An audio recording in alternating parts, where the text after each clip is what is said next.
ఏం కనబడట్లేదు. అవును, అంటే ఈ పోర్ట్ బేస్డ్గా అయితేనే వాళ్ళది పోర్ట్ బేస్డ్ కదా సింగపూర్ అనేది. కాబట్టి ఇక్కడ పోర్ట్ బేస్డ్ ఎకానమీ ఉంది రెండని చెప్తున్నారు. పోర్ట్ బేస్డ్లో ఏంటి, లైక్ అక్కడి నుంచి ఇప్పుడు ఫర్ ఎగ్జాంపుల్ మన దేశంలో పంచదార 20 రూపాయలు ఉందనుకోండి, అక్కడ 6 రూపాయలకే దొరుకుతుంది. అది తెచ్చుకుని ఇక్కడ చేసుకోవచ్చు మనం బిజినెస్. అంటే దాన్ని షాపులకు అమ్మడమే కాదు, దాని ద్వారా స్వీట్స్ తయారు చేసి మళ్ళీ విదేశాలకు అమ్మచ్చు కదా.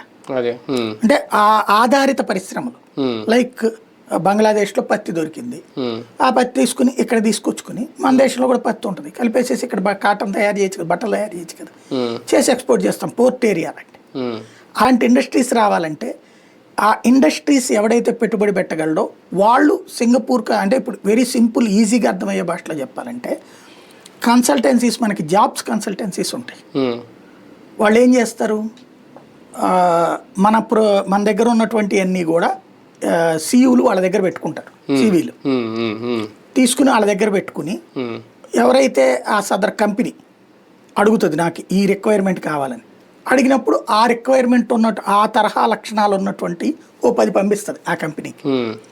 అందులో ఆ కంపెనీ వాళ్ళందరినీ పిలిచి చూస్తుందా, వాళ్ళల్లో ఎవరు మెరిట్ ఉన్నారో చూసి పిలుస్తుందా, ఆ కంపెనీ ఇష్టం. ఇప్పుడు సేమ్ అనమాట ఇది. ఇప్పుడు ఈ ఇన్వెస్టర్లందరి దగ్గరికి డేటా వాళ్ళ దగ్గర ఉంది సింగపూర్ వాళ్ళ దగ్గర, ఇక్కడ మన దగ్గర